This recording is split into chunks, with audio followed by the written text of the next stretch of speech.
And thank you. We are very grateful to support of Ukraine in wartime. And thank you for Professor Nonaka-san and all participants for the organizing these seminars. And I have a suggestion: after our seminars are over, let's publish all of our reports in a joint collection of scientific works. We published such as a collection after our seminars last year, and I think this traditional student book collection may become traditional, and this will be our result and our history. And thank you so much, and I wish all participants a productive day. Thank you. Okay, thank you, Olha. Thank you for your proposal for, to the collection of papers. Yeah, that's a very important factor of our seminar. Okay, so Lydia Matвіївна, please. Доброго ранку, шановні колеги, добрий день. Я вітаю нас всіх з початком доповідей і представлень наших студентів. І бажаю успіху всім тим, хто долучився до семінару і хто буде брати в ньому участь. Good morning or good evening to everyone. I would like to congratulate our students on beginning to present their reports, and I wish great successes to everyone who has joined us today. Thank you very much. Okay, Дякую. thank you. So let's proceed to the main part of today's seminar, that is students, your presentation. As far as I remember, we have 4 presentations, 2 from Poltava and one each from Saitama and Lviv. Okay, so who will be the first? Who will be the first presenters? Please. Let me introduce master student Vlad Ganushenko and undergraduate students Darina Vok and Karina Savchenko, and they will start our seminar, and they prepared a report about the famous Ukrainian writer Taras Shevchenko in modern world. Please. Greetings to dear professors, dear students. I'll start my presentation in a second.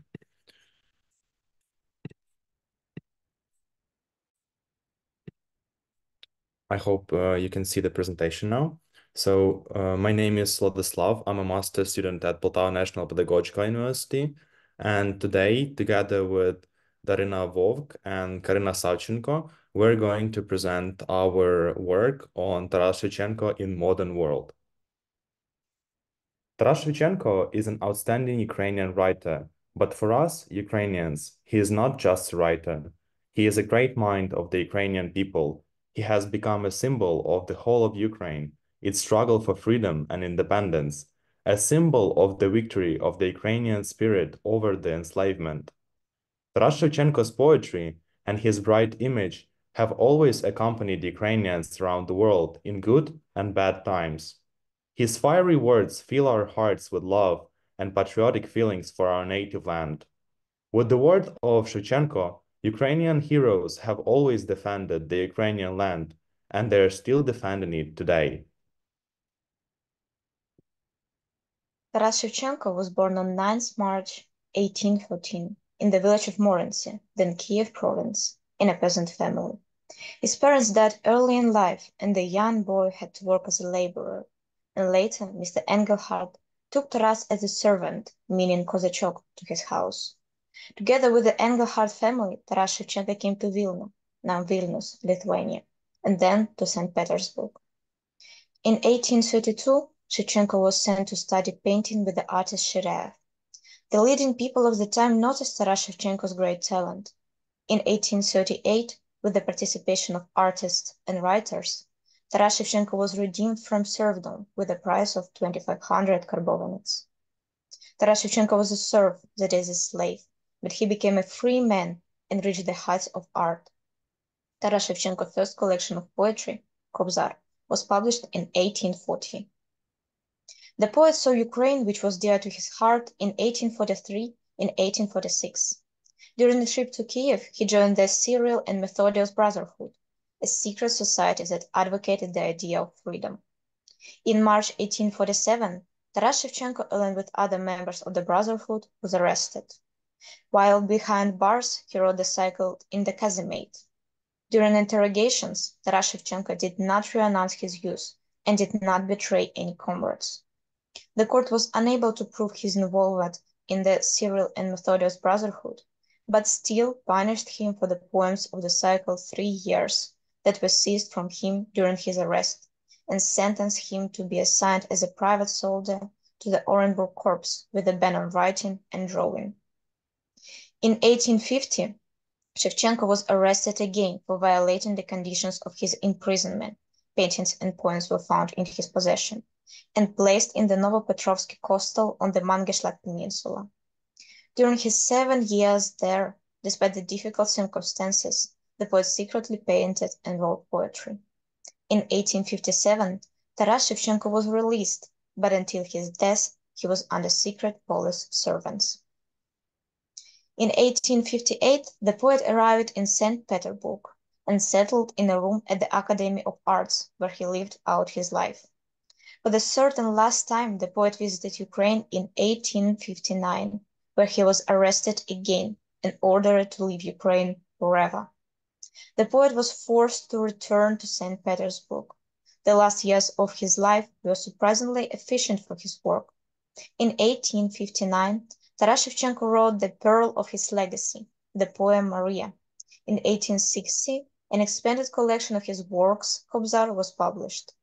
The artist was awarded the title of Academician of engraving. Despite the public recognition, Taras Shevchenko dreamed of settling at least in a small hut on the slopes of Dnipro River.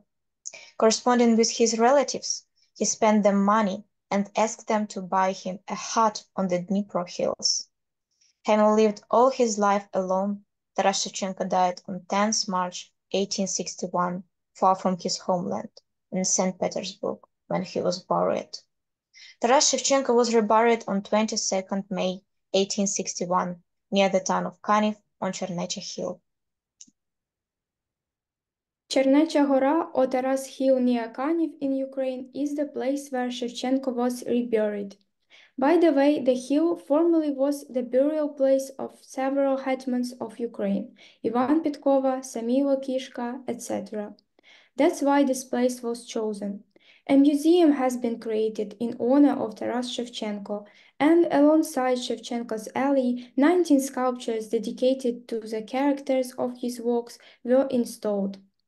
There is a library of more than 23,000 books in Shevchenko National Preserve. Art exhibitions, poetry readings, and other special events are held here. A lot of people from Ukraine, as well as foreigners, come to Taras Hill in order to express gratitude to the great poet. This place is sacred to every Ukrainian. Throughout his life, Taras Shevchenko deeply studied the history of Cossacks, which was reflected in his works, where he described the heroic and tragic chapters of the Cossacks' lives. The poet paid special attention to depicting the figures of Cossack leaders who were able to lead the people and defend their homeland from invaders. Among them is the image of the leader Ivan Petkova. According to the legends, he had a rare physical strength and was extremely tall, about 2 meters and 30 centimeters, and was able to break horseshoes with his hands, for which the Cossacks nicknamed him Petkova, or literally horseshoe. He arrived at the Zaporozhye Sich, semi-autonomous Cossack community, in 1556 and brought a whole Cossack army with him. He took part in campaigns led by Samilo Kishka, and later he fought with Cossacks against the Turks and Tatars. In 1577, he, together with Hetman Yakov Shah, chased Peter the Lame from the throne, and resisted the first wave of violent Ottoman reaction. When Ivan Petkova's army obtained a victory, he was proclaimed the Moldovan Lord. But in the following year, 1578, the troops of the Ottoman Empire entered the Principality of Moldova. In the end, Petkova was taken prisoner by Poles and decapitated in Lviv the 16th of June, 1578. According to legend, his last words were, "I am being led to death, even though I had done nothing in my life to deserve such an end. One thing I know for sure. I have always fought with courage as an honest knight against the enemies of Christianity, and always acted for the good and benefit of my homeland. And my only desire was to be its guardian and protector." The Cossacks transported Ivan Petkova's body to Kaniv, where he was buried in one of the monasteries near Taras Hill. Taras Shevchenko wrote the poem Ivan Petkova. In poem, Ivan Petkova is empowered with supernatural abilities. He is brave, wise, and fearless Cossack who leads his troops to a victory. Not only his comrades were under his command, but also the natural elements obeyed to him. He has the qualities of not only true knight, but also the characteristics of a leader of Ukrainian nation. The image of Taras Shevchenko has a place of pride in the work of Ukrainian artists. Almost 24 paintings on Shevchenko's theme were created by Oleg Shuplyak, an artist from Ternopil region. I wanted my paintings to be distinguished by national spirit. I wanted to capture all the national symbols in one painting: the Dnipro River, the cliffs, the flight of a falcon, and a Cossack with bandura. And most importantly, all the symbols together create an image of the greatest son of Ukraine, Taras Shevchenko, the artist says. In 2013, the artist won the Ukrainian Open competition for the best logo concept to mark the 200th anniversary of Taras Shevchenko's birth. This logo was on the billboards in Kiev, Maidan during the Revolution of Dignity. It is known that Taras Shevchenko died far from his homeland. In the poem When I Die, Bury Me, the poet wills to be buried in Ukraine on a high mountain. This poem is also called Testament. It was written on Christmas Day in 1845 in Pereyaslav, now Pereyaslav-Khmelnytsky, once the poet was staying at a farm in the Poltava region and suddenly became seriously ill. He was suffering terribly and was hallucinating. The owner of the farm took him to Pereyaslav to see a doctor, Andrei Kozachkovsky, who took care of the sick poet. On the night of December 24-25, 1845, Taras Shevchenko barely recovered and wrote this poem. When I Die, Bury Me unites the past, present, and future. This poem originally combines the personal fate of the lyrical hero, poet, Kobzar, fighter, and the fate of the people, the artist's dream of a happy future for the nation and his passionate belief in it. The central image of the work is Ukraine.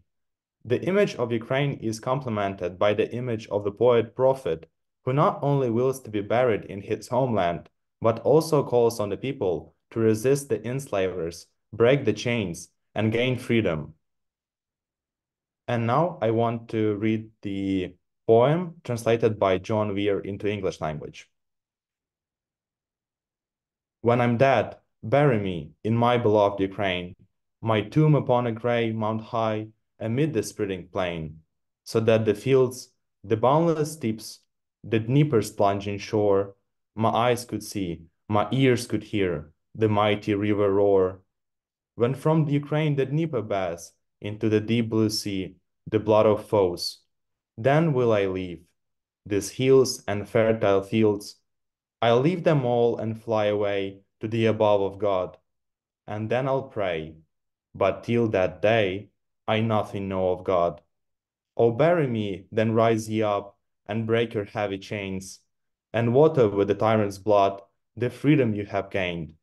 And in the great new family, the family of free, with softly spoken, kindly word, remember also me. The text of the poem When I Die, Bury Me is the basis for works of great musical forms, such as cantatas by Ludkevich, Latoshinsky, Revutsky, and others. Dozens of musical interpretations of the work are known. As early as March 1868, Lysenko and Verbitsky presented their version of the music. The most popular was the melody composed in early 1870s by Hordy Hladký, a Poltava music and choral singing teacher. It is this version of the testament that is often performed during celebrations. There are over 1,100 monuments to the great Kobzar in the world. There are monuments to Taras Shevchenko on all continents. The first monument on Ukrainian soil was installed in Kharkiv in 1897. Today, it is covered with sandbags and guarded because the war in Ukraine is ongoing. About 50 countries have honored the memory of our genius with sculptures. One of the most interesting foreign monuments to Taras Shevchenko is located in Rome, Italy, which depicts Kobzar in the image of an ancient philosopher.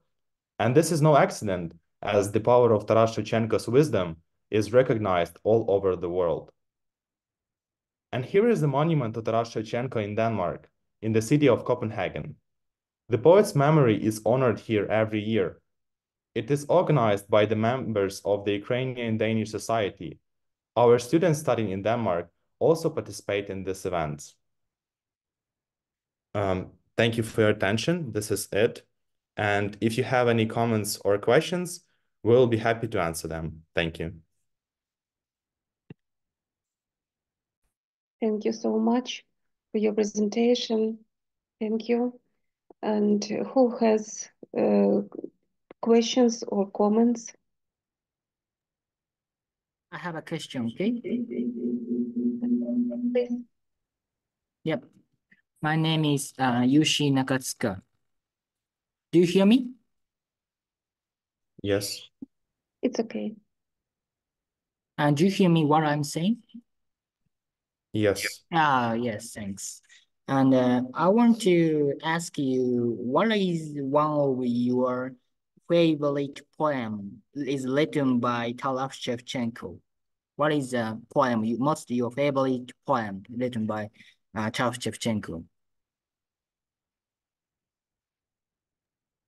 I can answer to this question. Thank you for it. And for my personal liking, my favorite poem is Maria. Like I said, the pearl of his collection, because it's very naturally depicts of the woman of this time. It is describing all her feelings, and I really feel everything that he wanted us to feel, because it is really important to understand what can a man do to a woman when it's not loved. Thank you.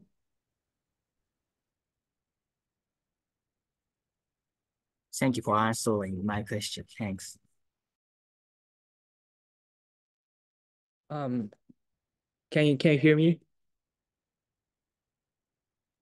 Yes. Yes. Okay, thank you. This is my comment, because I'm going to presenting about Taras Shevchenko too. So your presentation gave me a much hint for to make my presentation. And I've also read about the Testament in Japanese, and I really love the words he used. It's really sophisticated, and I can feel how his love towards Ukraine. And yes, so this is my comment. Thank you for your interesting presentation. Thank you. Thank you Yes. very much for your comment. Thank you very much for your contribution.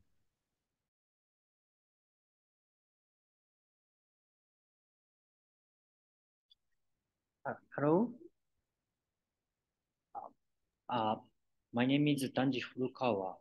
Thank you for good presentation, and I think easy to understand, introduce Shevchenko.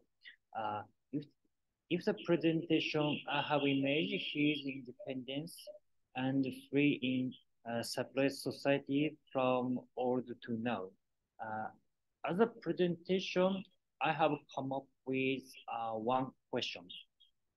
Do you think image and symbol of Shevchenko use moral and education by parents or teacher in moral life?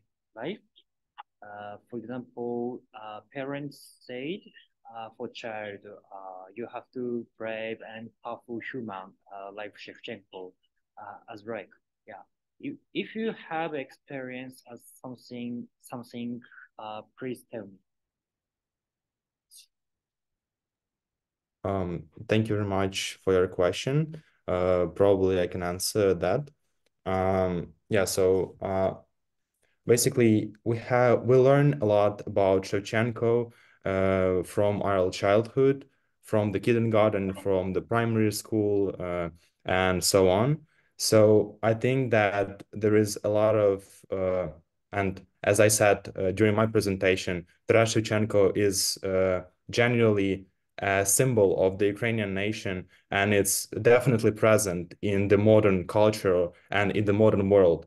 And of course, with the beginning of the full-scale invasion of Russia into Ukraine, his words and his poems and his ideas and thoughts became even more relevant to the modern Ukrainian people. So I definitely believe that the Taras Shevchenko's wisdom and ideas and thoughts are present in the modern Ukraine and in the minds of Ukrainian people. I hope that I answered the question. Thank you very much. Thank you.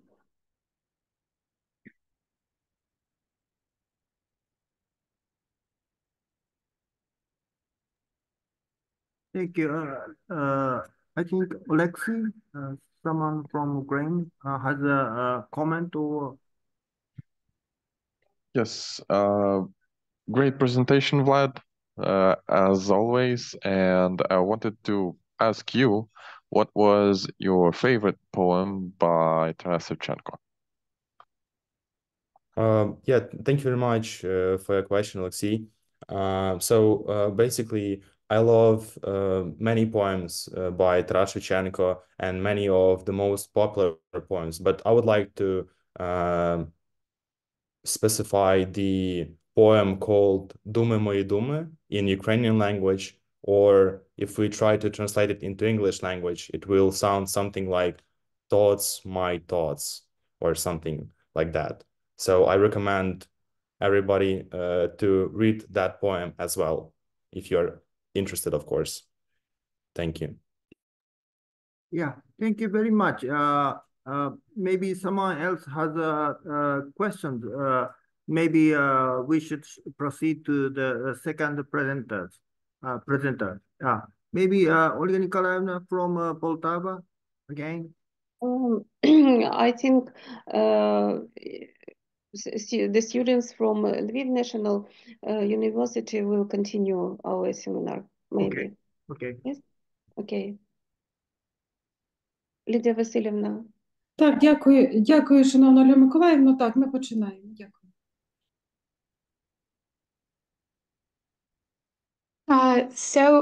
Hello. We really thank you for such an opportunity to speak on this topic today. We hope that our story will immerse you to the history of Ukrainian fairy tale and authors and literature as well. And you will understand what unites generations of Ukrainians throughout history. Yeah, click please. The next slide. Yeah. Thank you. So the meaning of literature and especially of fairy tales in Ukrainian culture cannot be overrated. Hundreds of generations for many years tried to teach their children and explain the reality in their own way. Literature is an amazing example of culture in defender as the values of the country and the national self is presented here. That is why we even know some typical characters of each specific nation literature and example of their cultural experience in our look. Click, please.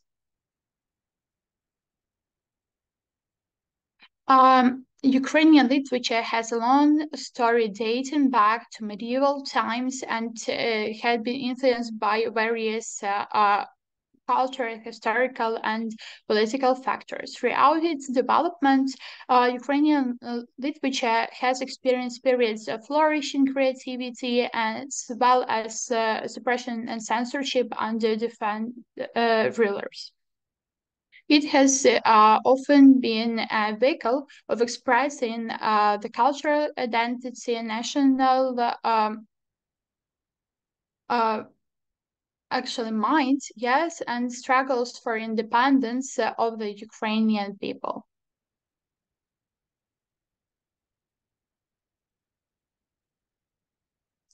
Nowadays, it is especially important to understand the value of Ukrainian literature through the current events. Russian war, which caused a lot of damage, has led to many victims of a destroyed face.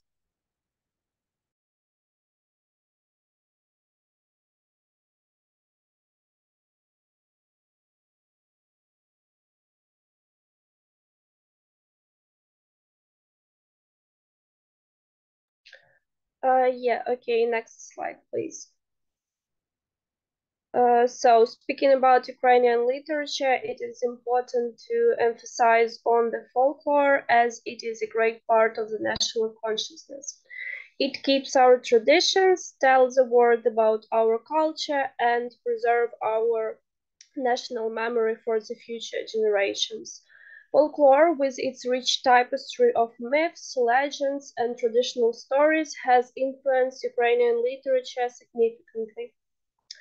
Writers often draw inspiration from folk narratives, incorporating them into their works to create a sense of cultural continuity. One of the features of Ukrainian folk tales is that many of them depict pictures of human life by means of allegory through the images of animals. Cats, goats, dogs, hares, foxes, wolves, bears, and other animals in fairy tales do the same thing that people do in real life. They talk, quarrel, sing, get married, visit each other, arrange feasts, sing carols, go to court in search of justice, and etc. In fairy tales about animals, we see the life of the Ukrainian people and their traditions. Ukrainian literature has played a crucial role in promoting and asserting Ukrainian identity, especially during times of foreign domination. Writers actively contributed to the national awakening by fostering a sense of pride in Ukrainian heritage. One of such examples is the tale of Котигорошко, which is one of the most popular Ukrainian folk tales. It tells the story of a poor boy who, thanks to his strength and courage, rescues the king's daughter from the dragon's captivity. The tale is rich in symbolic images. Symbols help us understand the fairy tale's meaning and moral lessons. The fairy tale about Котигорошко is a unique creation of folk art. It is part of our cultural heritage. It will continue to delight and educate us for many years to come. And next slide, please. Ivan Kotlяревsky. He was a Ukrainian writer, poet, and playwright, a social activist regarded as a pioneer of modern Ukrainian literature and the creator of the central image of Ukrainian culture. Aeneid is a hilarious and insightful retelling of Virgil's epic poem, but with a distinctly Cossack twist. Imagine Aeneid not as a noble Trojan hero, but as a cunning Zaporizhian Cossack named Aeneid. That's the delightful premise of Kotlяревsky's poem. Aeneid, along with his band of Cossack companions, embarks on a journey from Troy, transformed into the Cossack siege, to Italy. Their adventures are filled with the body humor, slapstick comedy, and sharp social commentary. Published in 1798, the Aeneid is considered a landmark work in Ukrainian literature. It played a crucial role in establishing the modern Ukrainian language and paved the way for a new era of national literature. Kotlяревsky's masterpiece continued to be enjoyed and studied today, delighting readers with its humor, wit, and enduring social commentary. Then I'll proceed with the Taras Shevchenko, as he was mentioned already today. And he was a Ukrainian poet, writer, artist, public and political figure, folklorist, and also ethnographer. His pseudonym was Kobzar, and moreover, Kobzar is also a collection of poems by Taras Shevchenko. And it is considered to be one of the most important works in Ukrainian literature and is often referred to as the Ukrainian national epic. And Kobzar was first published in 1840 and contains 82 poems, including some of Shevchenko's most famous works, such as The Dream and The Caucasus. And the poems in Kobzar cover a wide range of topics, including love, loss, freedom, and what is the most important in those works, national identity. And Shevchenko wrote Kobzar in a simple, accessible style that was intended to appeal to a wide audience. He used Ukrainian folk music and folklore to create a unique, memorable literary voice. And Kobzar was a major influence on the development of Ukrainian literature and helped to raise awareness to Ukrainian culture and identity. The next one is Ivan Franko. And he was a Ukrainian poet, writer, social and literary critic, journalist, translator, even economist, political activist, doctor of philosophy, ethnographer, and also the author of the first detective novels and modern poetry in Ukrainian language. And his pseudonym was Kamenyar, or in other words, stonemason. His piece of literature named Lis Mikita, or Fox Mikita, is a story written in a satirical fairy tale poem in 1902, and it tells the adventures of a cunning fox named Mikita who uses his wit and trickery to outsmart his enemies, often other animals like wolves and bears.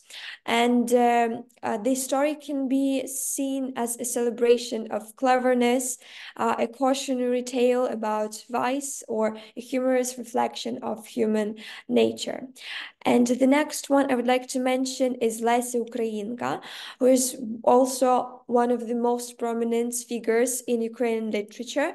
And she is best known for her poems and plays, and she was also an active political, civil, and feminist activist in Ukrainian literature.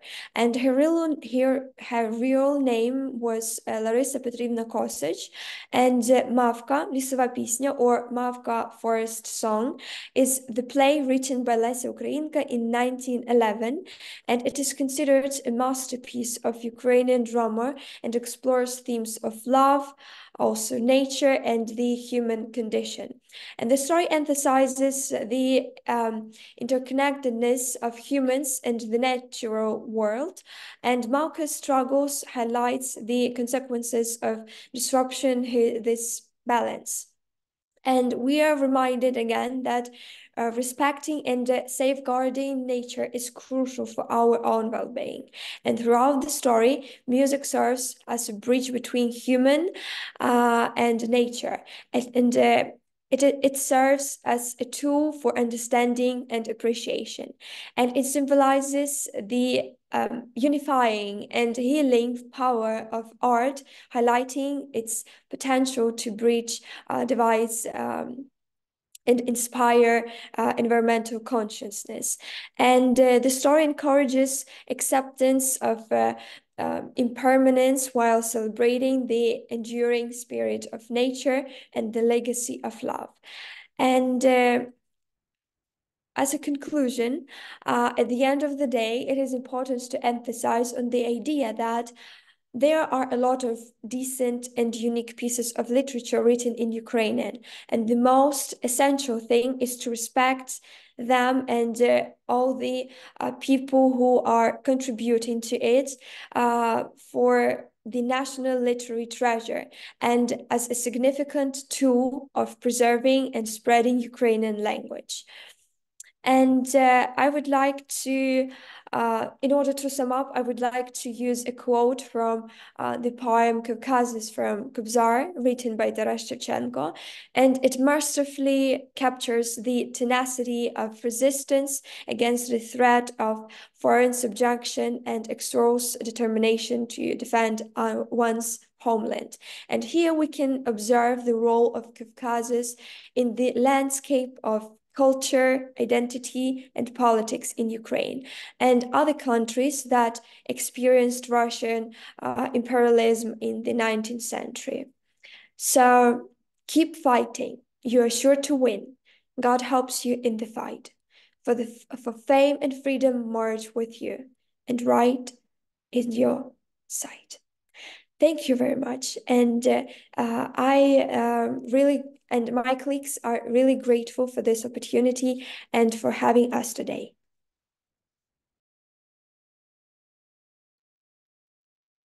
Thank you. Thank you very much, Martha, Diana, and Maria, right? Okay. So who has a question, please, or comment, please? Yulia, Petit. Yes. Good morning and good evening. And thank you guys for such an amazing presentation, for elaborating more about Ukrainian fairy tales. So my question will be like, can you discuss like the common motifs or themes which can be found in Ukrainian folklore and Ukrainian fairy tales? I suppose that in Ukrainian literature, there are a lot of traces of the theme of national identity, of the significance of family and love and struggles for the independent future for our country. And it can be traced even throughout the history of Ukrainian language, because in Ukrainian literature, because we can see how many of historical events contributed to it, and Ukrainian literature is full of the evidences of Ukrainian history, and we should respect it and keep it in mind and to remember for the future generations in order to do our best for our future. Okay, thank you. So Anna, do you have a question or comment, right? Anna Pavlenko. So thank you for such great presentation. And my question, who of mentioned poets is your favorite one?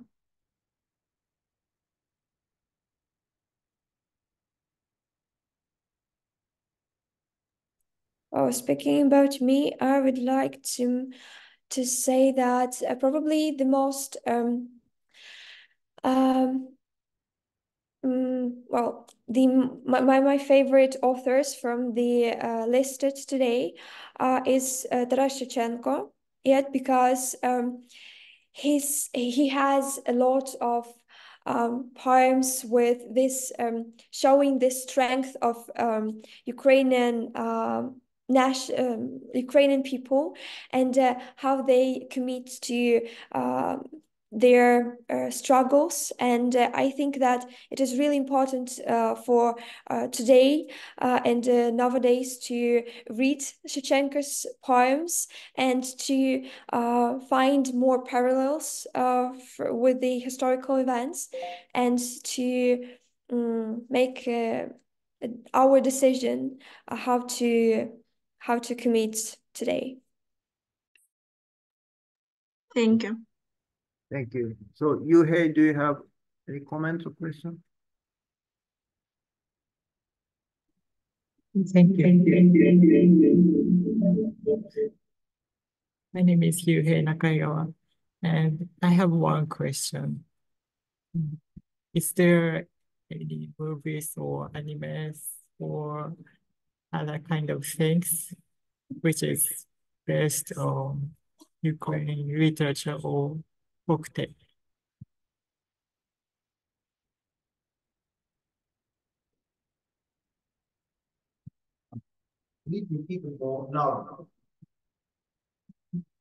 Can you hear me? Yes.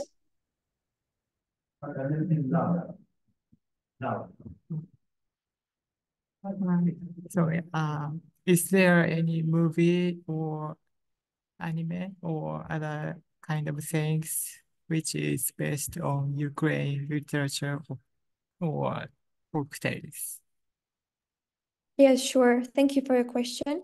And maybe the most prominent is the cartoon, basically, Mavka, Лісова пісня, or Mavka for a song.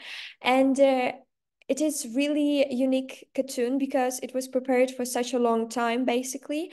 But as far as I know, in many countries, it was fully supported and celebrated its producing. And I'm really grateful to all the people who contributed to producing it, basically, because it's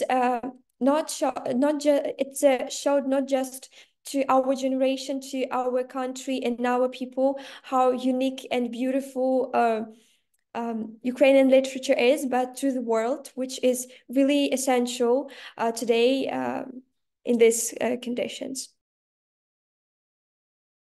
Thank you so much. Thank you. So, Antonina, please.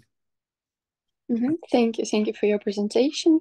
I found out a lot of interesting for me, and I would like to ask you about your opinion.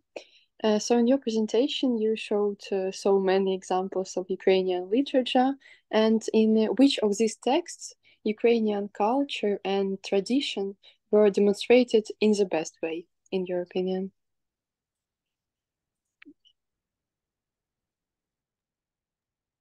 Well, it could be.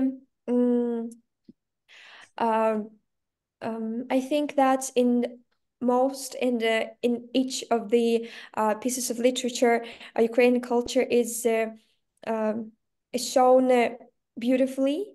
But I would say that the most interesting case is in Eneida by Kotlяревський, because it shows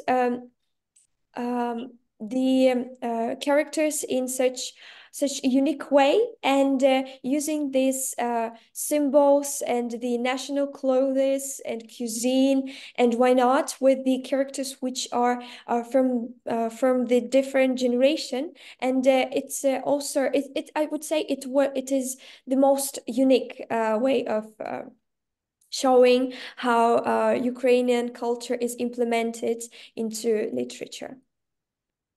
Okay, thank you for your answer. Yeah, thank you. So, do you have any comment? Yes.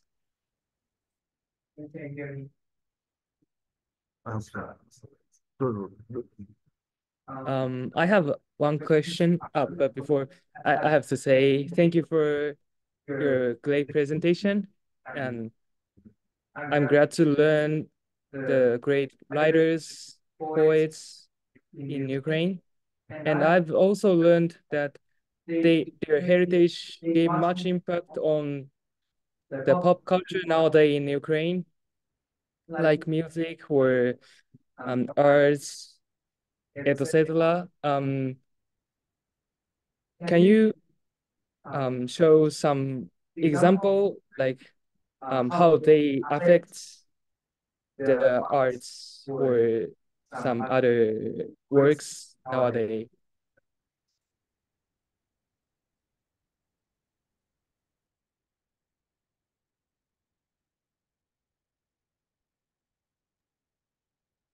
Well, I think that,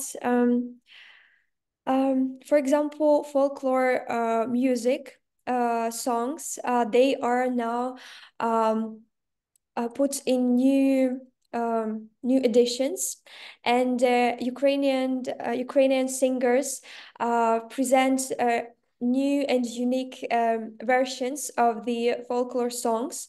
For example, we have such singers as Hailey Jair and Alona, and maybe you've heard about them. Maybe you can search for them on the internet, and they are they do really hard work trying to present like maybe some forgotten pieces of songs and literature, but which are really created by folk of Ukrainian nation. And I think that it is really a powerful thing that singers, artists, and many other people are working today on the proving that historical things and folklore pieces of Ukrainian people are really essential, and that they can be seen in some other new corner and be implemented in this new outlook of Ukrainian person. Thank you for answer. Could I ask the name of your the artist you introduced? Yes, if it's better, I would like I can insert it in the chat. Okay, thank you. Yeah, thank you. Thank you, Maria, for good discussion. And you have something to say still, but sorry, we should maybe proceed to the third presenter. Maybe the third presenter should be Japanese, right? Okay. Olga Nikolaevna, okay? Okay. Yes. So Yes, thank you. so may I introduce Harumi and Ren? Unfortunately, they will talk about not the literature, but something else. But sorry about that. But yeah, please start.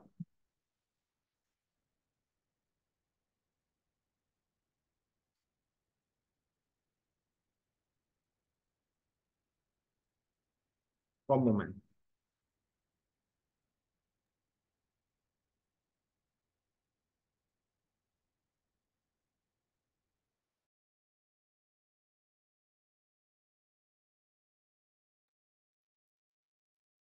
Hello, I'm Harumi. And I'm Ling from Saitama University. We start our presentation now. First, I have a question. Do you guys like alcohol? I think most of you like alcohol. As for Japanese alcohol, Japanese sake is one of the most famous type of alcohol. Today, we are here to introduce such a great Japanese traditional alcohol, Japanese sake that overcame a lot of competition. Here's today's table of content.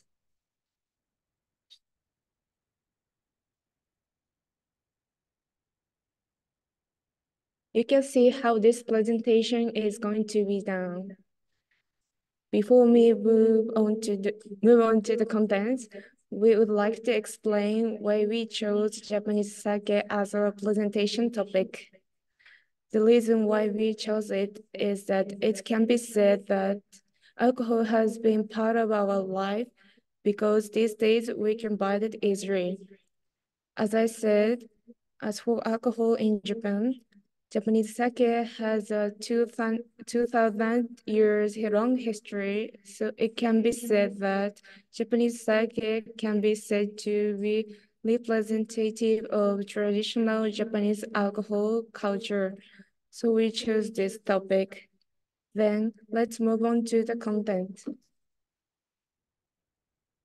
Firstly, I'd like to explain what Japanese sake is. Japanese sake is defined as sake made exclusively from domestic rice and produced in Japan, with the addition of the loving process. In other words, sake made with foreign rice or made overseas is not defined as Japanese sake. So sake exported abroad is therefore marked with this symbol. And there are various types of Japanese sake, which can be broadly classified into two categories. And first, Tokutei Meisho sake and normal sake.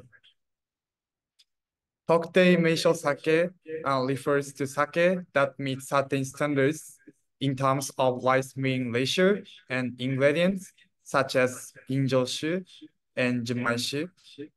While normal sake refers to sake that does not meet these standards. And among the normal sake, there are also 8 types, and depending on the ratio of rice portion and rice koji. As you can see, Japanese sake can be classified into many types.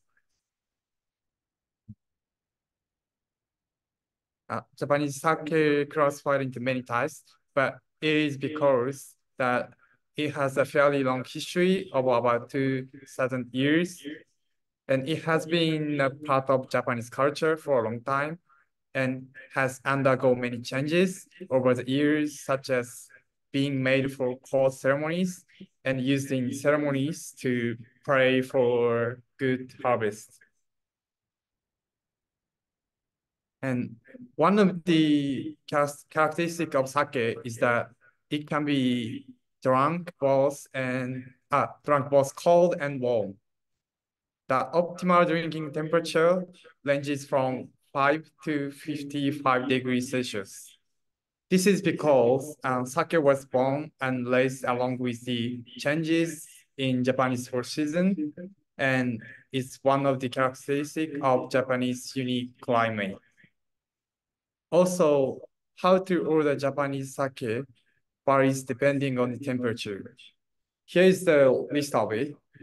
I want to explain you all of the names, but today we don't have enough time, so I will just show you the picture of it.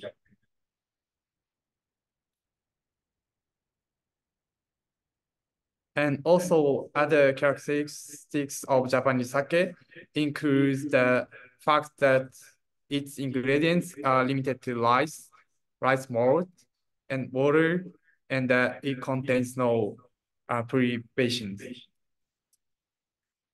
Then let's move on to the next part. Japanese sake has been passed down through the generations as a part of Japanese culture.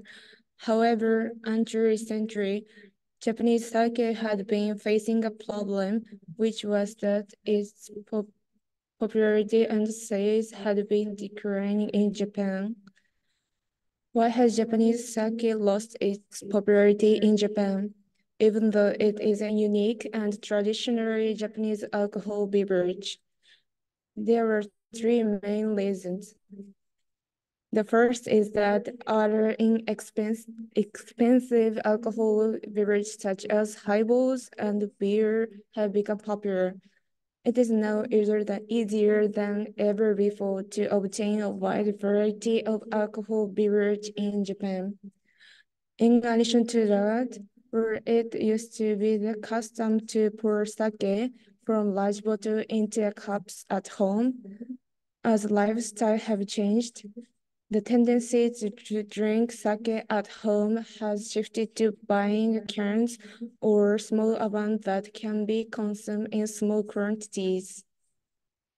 Also, dry sake and low alcohol products have become the preferred choice, and sake has not kept up with this trend, leading to an increase in the number of people choosing other alcohol beverage instead of sake. The second reason is that the aging and shrinking population has caused a generation of Japanese sake drinkers to stop drinking Japanese sake for health.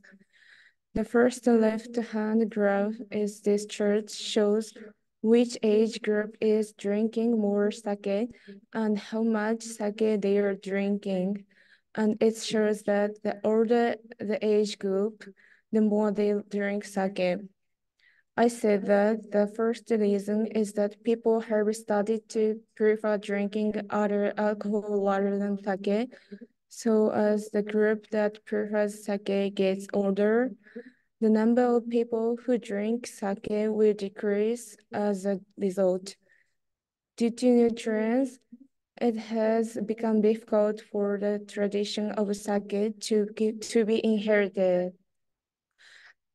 The third is image of sake. What kind of image do you have of Western liquor and Japanese sake? In Japan, Western liquor and many Japanese people have an image of Western liquor such as wine and whiskey as fashionable and cool. On the other hand, people have an image of Japanese sake as for old people and likely to cause drunkenness. This is why young people do not like sake. For these reasons, sake's popularity have declined in Japan. However, Japanese sake has overcome this problem of declining popularity to regain its popularity. So, what triggered Japanese sake's resurgence in popularity? It was the rise in popularity of Japanese sake in novices. The first major factor was the establishment of the sake category in the International Wine Challenge, IWC, one of the world's leading wine competitions. The International Wine Challenge, established in 1984, is a fairly large-scale competition in which more than 9,000 brands of wines are entered every year from all over the world, and nearly 400 wine experts participate as judges.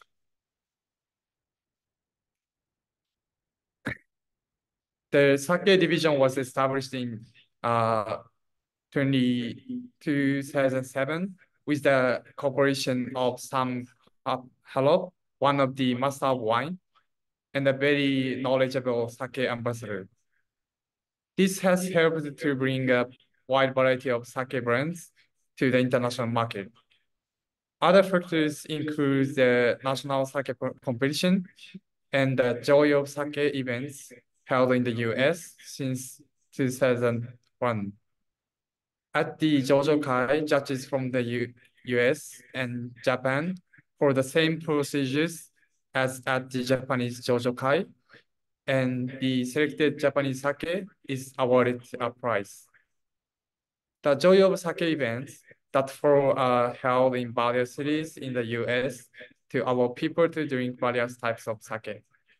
These have led to the rise in popularity of sake in the United States.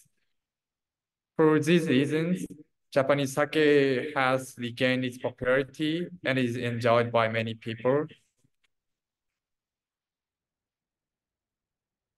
In conclusion, through this presentation, what you can find is that by becoming a society that allows us to try many different things, even overseas things, culture also can be influenced by that so that it can maintain itself and take over for the future. So it can be said that even a country's own culture can be further developed or revived through interest from abroad. We concluded our presentation, but from here, I'd like to introduce some recent unique sake products. This is kind of additional corner for fun. So I hope you hear this easy. And in our presentation, we mentioned that sake's resurgence was due to its popularity abroad. So the sake market is now taking advantage of this trend to extend sake to young Japanese people. One example of sake is that sake for only girls users. And this sake was created by glass users, and sake is made for only glass users. The packaging is cute and makes it easy for young people to buy. Also, it's interesting to know how the sake industry got its popularity by aiming for such a niche target. The next sake is for eating baklava. It is made by adjusting the ingredients to enhance the taste of baklava. And other sake products like this focus on the certain ingredients and are made specifically for the ingredients. The next types of sake comes in a container shaped like a light bulb. This sake seems to be popular as a gift due to its unique shape. Some people even use it as interior decoration in their rooms when they have finished drinking. The last sake is sake for touring fans. By collaborating with a certain station or railway company, the sake can be promoted to young people among these fans. In this way, sake has been trying to get popularity by aiming for many types of customers and to take over its tradition. That's it. Thank you for listening. Thank you, Harumi and Ren. Sorry for confusion. The thing is, one student was making this presentation about Shevchenko, but he has to finish his dissertation today, so they've changed the time. Yeah. But the traditional culture is one of the main topic of this seminar, so someone is interested in Japanese sake. Yeah, Yulia, please. Yeah, thank you. I just want to add some comments about your presentation. It was very interesting to find more just find more of your sharing traditional information, because in Ukraine we have some interest in Japanese drinks, especially like gas drink, like non-alcohol maybe we can find in our supermarkets. Also, my personal interest and preference your green tea matcha, especially Japanese green tea. So I guess we have I really like that you share information about sake, because we also have some interest in Japanese drinks. So thank you a lot.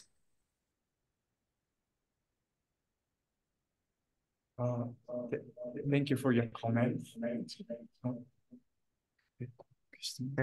Darina? Thank you for your comments. And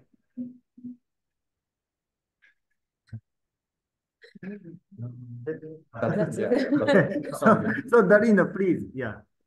Yeah, thank you very much for your presentation. It was really interesting to hear about the traditional alcohol. I never heard so much information about it, so it was very meaningful for us, I think, because this topic is not very much held by the society. So I want to ask, what are the most important reasons for you for choose this topic?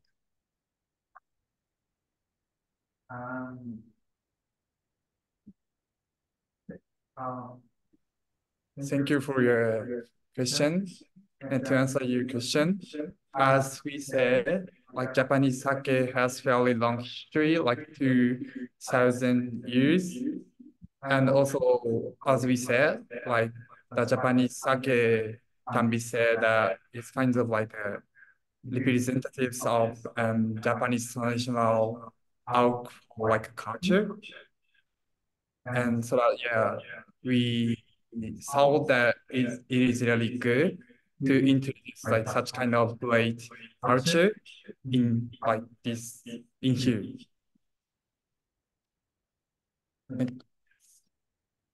Okay, so Evgenia, do you have any Yes, comment? thank you for such an interesting presentation. And I want to ask, what was the main factor that contributed to popularizing sake abroad?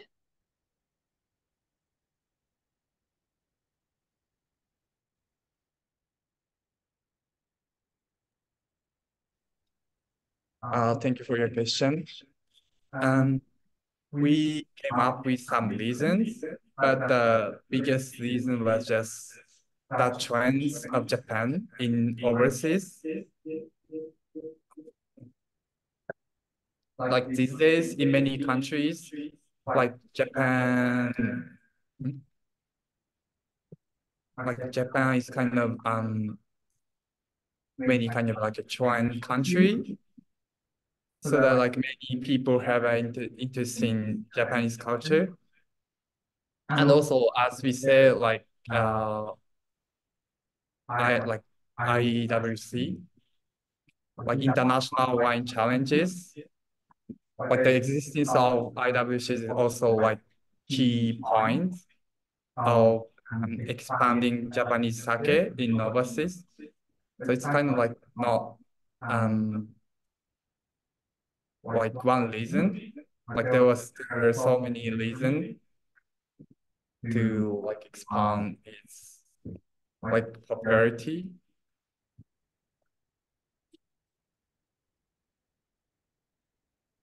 Okay. That's it. Okay. So, Renata, you have something to say? Hi, Kanbanwan. I really thanks for such a great presentation, and I have one question. So, what is better to choose with sake as an appetizer?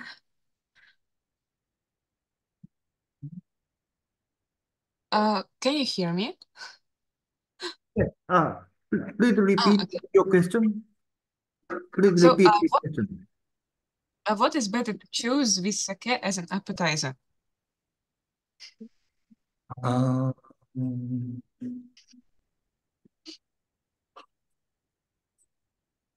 Like chips or maybe something like that. So let me think about that.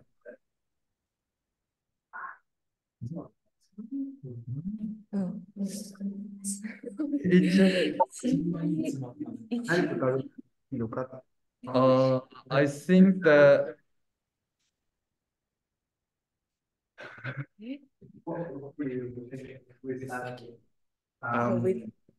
I choose it's not like Japanese food, but chanja.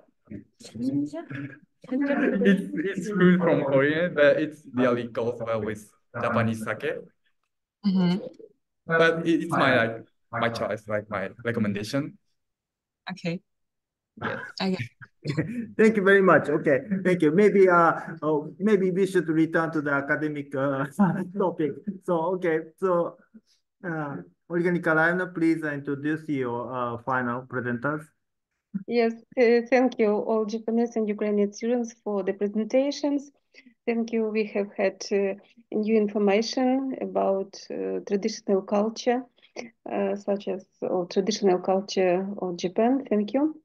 And now let me introduce the undergraduate students Yulia Petrova, Alena Skripal, Renata Fedoraka, and Anna Horoshko. Their report is about good and evil forces in Ukrainian folklore and mythology. Please.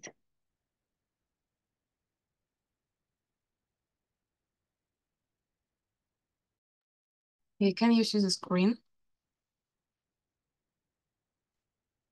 Yes, we can. Hi everyone, my name is Alona. I'm a third year student at the Faculty of Philology and Journalism, and I'm so happy to participate in these seminars. And I would like to start our presentation about good and evil forces in Ukrainian mythology and fairy tales. So, Ukrainian myths have long reflected the beliefs of Ukrainians, their perception of the world, ideas about good and bad, as well as ideals. Ukrainian mythology was formed in close connection with the mythology of the Slavs, but it was also influenced by other factors. It is known that the Vikings paved the road from Scandinavia to Byzantium through Ukrainian lands. So, in Ukrainian mythology, we find some echoes of Scandinavian myths. Also, due to the proximity to the Ukrainian lands of Poland, the countries of the Baltic region, Romania, Moldova, etc., their influences also appeared in Ukrainian myths. Since long times, Ukrainians have lived in close connection with nature. Therefore, many characters embody natural strengths, such as female characters. And the first point is female characters as the embodiment of the forces of nature.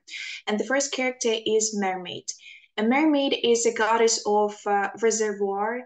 It was believed that mermaids, young, beautiful girls, live at the very bottom of rivers and wonderful crystal places. This mythological image revealed the influence of Scandinavian mythology. We all remember the fairy tale about the Little Mermaid by Andersen. In Ukrainian myths, mermaids have luxurious long blonde or green hair down to their knees. They live in the water all year round. Mermaids swing on the branches of trees, sing, dance, run on the grass, call people, lure young boys with their wonderful songs and attractive appearance, and then drag them into the water and tickle them. Mermaids are a symbol of temptation, the danger that evades a person in the water. They are also a symbol of spiritual sadness and longing for earthly life. Mermaids can also act as a symbol of the beauty of the water element. The next character is Mavka or Dryad. Dryad in Ukrainian myths are a type of mermaid. It is traditionally believed that dryads live in the forest. In Galicia, the Carpathians are considered to be the place of settlement of the dryads. Dryads symbolize the souls of children who were born dead or died unbaptized. They often appear as young, beautiful girls who dance and sing to lure boys into the forest, where they tickle them to death or behead them. Dryad dances to only one accompaniment, to the flute. Other musical instruments are capable of angering the dryad. It should also be noted that dryad only allows you to play the devil for yourself.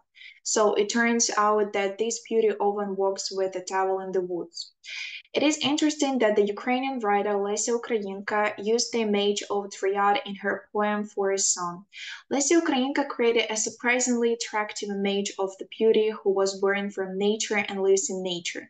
Next to her appears a representative of earthly world, Lukash, who plays the flute. Dryad fell in love with his melody and with him, but these loves brought sadness and death to Dryad. The next point is female images of evil, and the first character is witch. The witch is one of the brightest characters of Ukrainian demonology. In Ukrainian demonology, the witch symbolizes not only abstract evil, sometimes she can act as a symbol of death, and in this sense, her actions are similar to those of vampires. The word witch comes from the word vedate, that is to know. So a witch is one who knows everything. That is where the word fortune teller came from. That is one who casts spells. People also call an evil, gloomy woman a witch. According to myths, it is very difficult to recognize a witch among people. She can be old or young, reincarnated in different images. Consider the witch a symbol of an unkind, gloomy woman who knows a lot and can influence the course of events. And the last character is Baba Yaga. Baba Yaga is a mythological character common in Slavic folklore. Baba Yaga is usually depicted as a large, hog-backed old woman with a large, long, humped and hooked nose. Baba Yaga has a house and chicken legs and a stupa. There are several images of Baba Yaga. She can act as a giver to whom the hero comes and receives a magical gift, wonderful horses, magical speed walking boots, a ball of threads that shows the way, living and dead water. In fairy tales, Baba Yaga flies in the air on a broom or in a stupa, commons animals and birds, lives in the forest in a hut or on a chicken leg, she eats people, turns heroes into an animal, a bird or an animated object, engages in battle with heroes, after which she sleeps in a long sleep. In some fairy tales, she helps the hero achieve his goal. In Ukrainian folk tales, Baba Yaga usually has a daughter to whom female victims give away all their jewelry. Okay. Hello, my name is Renata, and I am going to continue our presentation. So the next character is V. V is a character in Ukrainian mythology that most often appears as an old man with thick, long eyebrows and eyelashes, through which he can't see anything. He lives under the ground. His gaze can be fatal to living creatures. He has destructive powers that can sink a house into the ground, creating a water reservoir on its place. Although this magical power is countered by the fact that V cannot see anything around him due to his extremely thick and long eyebrows and eyelashes. So the next character is Werewolf. In Ukrainian mythology, werewolf is a semi-fantastical creature, a human in the appearance of a wolf. The werewolf is always a gloomy, dissatisfied man with distinct features. Large eyebrows meeting over the bridge of the nose and red eyes by which one might recognize him. On the day of St. George, he turns into a wolf running through the forest alongside other animals, with only a belt around his long, hairy neck. During the winter holiday of St. Nicholas, he transforms back into a man. The next character is Water Spirit. The Water Spirit is an evil spirit and dominant of the water element as a negative and dangerous entity. It's transformed image of a devil who spent 40 days in a water environment and remained there. The water spirit appeared in the form of an old man covered in the mud and scales, with a beard and hair made of seaweed, sometimes with a tail and wings. At times, he was described as resembling a person with green or black hair. He had the ability to transform into a catfish, a goat, a dog, a tomcat, and so on, etc. He was believed to have control over fish, other aquatic creatures, and mermaids. An injured water spirit could cause harm to people, flooding rivers, destroying dams, mills, and drowning individuals. Hello, my name is Julia, and I will continue to talk about reflection of evil in main characters. The first character is Ghoul. There are several options for interpreting this image. According to some ideas, the Ghoul is the son of the devil and the witch. He lives like an ordinary person, but among others he is distinguished by his anger. According to another belief, ghouls have only a human appearance, but in essence they are real devils. They practice magic and had powers received at birth, learned from the Black Book or given to them by another ghoul before death. They have two heads, one from God and another from the unclean. They sleep with their feet towards icons and do not eat salty food. Any person can become a ghoul if the steppe wind blows around him. In appearance, a ghoul may not differ from ordinary people or have a very ruddy complexion. Before the ghoul transfer over to another by holding a hand or saying right words, and immediately the weather changed and the wind blew in. The next character is Kashi the Immortal. Kashi appears as an old, frail-looking man, often with a very long beard. Sometimes he is a dwarf and his beard significantly exceeds his height. Despite this, Kashi is extremely strong. He scatters heroes like mosquitoes, raises a sword 500 pounds, and fights with the hero all day long. To maintain strength, he must eat a lot. For 3 heroes, he drinks a barrel of water at a time and eats half a bowl. The word Kashi comes from bone. Therefore, Kashi is often depicted as a thin, bony man. Kashi is blind in particular. He cannot lift his eyelid on his own like we. He lives very far away at the edge of the world. Fairy tale often indicates that the hero, before getting to Kashi, tramples down several pairs of wood, wears iron sticks, etc. Kashi is the palace, a large house with various wells, gold and silver. Kashi's soul is separated from his body and hidden, for example, at the end in the needle of an egg. The hero must find this egg and this needle in order to kill Kashi. And the last character is Serpent Horinich, or in Ukrainian, Zmi Horinich. In ancient times, Kievan was occupied by various hostile tribes. We find an echo of these events in the image of Serpent Horinich. This is a large flying dragon with clawed paws, a long neck, and a tail with the spikes. That is, it looked more like a dinosaur on the outside. This is an image because the serpent Horinich had several heads and was fire-eating. The snake was credited with having from 3 to 12 heads, subsequent heads growing back when the first one was cut off. The nickname name which could have been received both from the Kiev mountains and from the burning of the flame from his mouth. According to old Kiev fairy tales and legends, the serpent Horenich kidnapped girls, even a princess daughter Onis, or demanded tribute from the people of Kiev, youth and animals. He lived in Kiev or near Kiev, sometimes with his snake children in a cave or underground tunnels. There are also references to other farmsteads, a forest and a river. Hi, my name is Anna, and I will continue the presentation by talking about good forces that protect home, family, and people. And the first character is Svarog. Svarog is a god of fire, the supreme deity and the ruler of the world. He was envisioned as a young blacksmith, silent and stern. Representing the essence of the universe, Svarog sometimes takes the form of the starry sky. He is all-knowing and all-seeing. Svarog's 12 titans are the 12 constellations of the zodiac. In the name of these deities, the role controls the heavenly fire and the earth's harvest.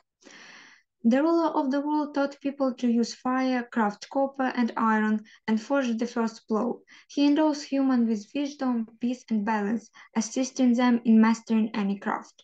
He is the god of blacksmiths and also the god of marriage and family happiness. He forged the first wedding ring. Svarog is honored on July 1st, which is a great blacksmith holiday. The next character is Yarilo. Yarilo is a god of love, a mythological and ritual character associated with the idea of fertility, primarily of the spring.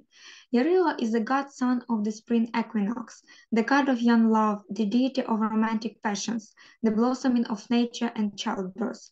The month of this god is May. His names come from the root yar, which in many Slavic languages is associated with spring, energy, youth, and passion. Yaril was depicted as a young, handsome, barefoot lad dressed in white linen clothing, riding a white horse. He wore a crown of flowers on his head, a symbol of eternity, heaven, and prosperity. According to folklore, it was precisely on the nights of April 27th when Yarilo began to walk the earth. The next character is Domovik. Domovik is a spirit creature that takes up residence in a newly built house along with the people. It influences the well-being of the family because it is the master of the house, the deity of home fire and the stove, and the guardian not only of the house but also of everyone living in it. Domovik is invisible, but sometimes it reveals itself to small children. There is a belief that in wealthy households the Domovik is hairy, while in poorer ones it is depicted as naked. Sometimes it has its own mistress to whom it speaks with affectionate words. And the last character is Chuhaister. Chuhaister is a cursed figure, a dweller of forests and mountains. Depicted as a tall and sturdy sorcerer, he possesses extraordinary strength.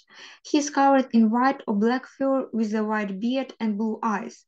The Chuhaister is considered a harmless being, known for his cheerful character. It's believed that he haunts dangerous female spirits like Maukas and devours them.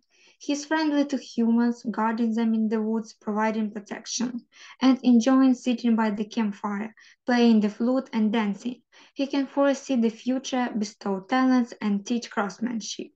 There is always a struggle between good and evil in the world, but culture, in particular Ukrainian myth, convinces us that there is more good.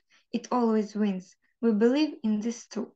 Thank you for your attention, and if you have any comments or questions, please be welcome to share them. Thank you very much, Leona, Yulia, Anna, and Renata. Who had,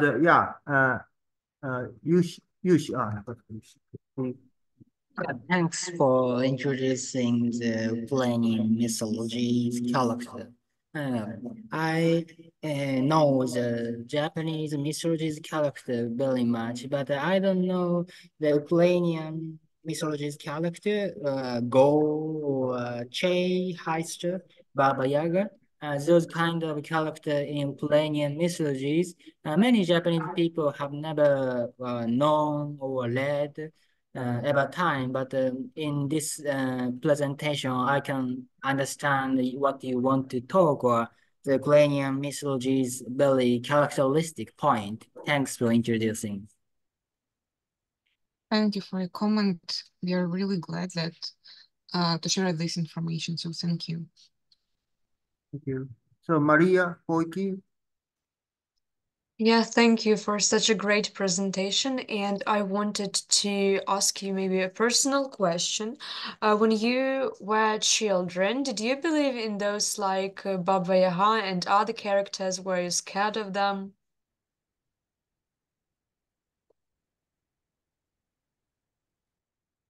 Okay, so if like as for me, yes. Like when I was a child, it really like my mom said that if you won't like if you wouldn't eat like some maybe borscht or something like that, your food Baba Yaga will stole you like something like that. So yeah, when I was a child, I really scared of like Baba Yaga and werewolf also. Thank you for your question. Thank you.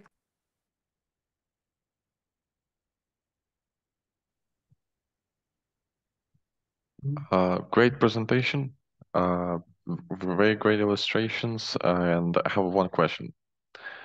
How do you think the cultural folklore has impacted literature?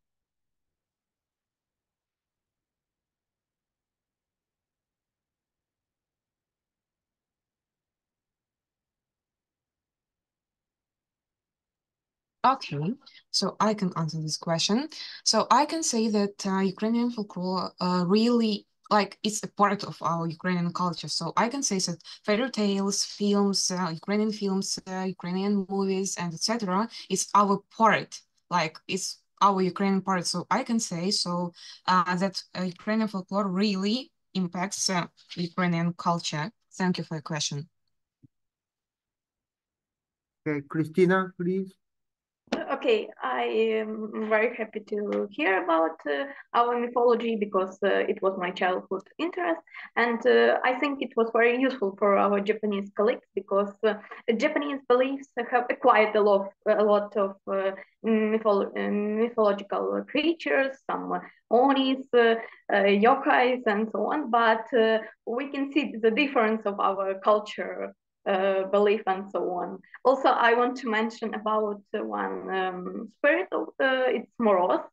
It's a spirit of cold and frost, and today in Ukraine is quite cold, so he visits us today. Thank you, Christina. That comparative culture is a very good point. Okay. I'm sorry, but we are running out of time. So let me say just one word. Today I am very impressed that Ukrainian students pay much attention to Ukrainian national literature and folklore. I think that's very important in Japan too. Okay. So, Olya Nikolaevna, do you have any comment? I would like to grateful all professors and participants for very interesting seminar, and I think we all have had many impressions from bright presentations and very deep reports. Thank you so much, and let's continue our cooperations, and we will see each other next week. Yes? Mm-hmm. Yeah, next week. Yes. Okay. Lydia Matveevna, do you have any comments too? Thank you.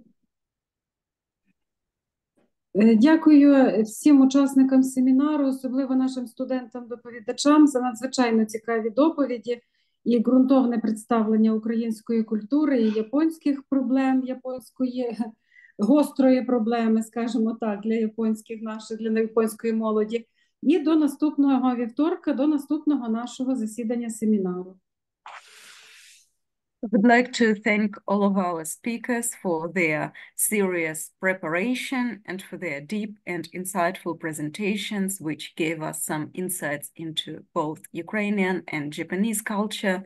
And I hope to see you again next Tuesday and to listen to more of your works. Thank you.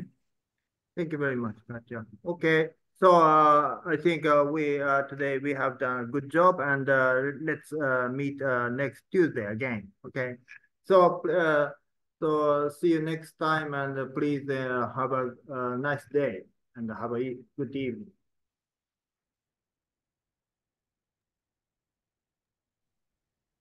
Okay.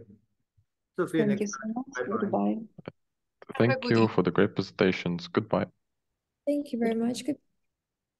Thank you.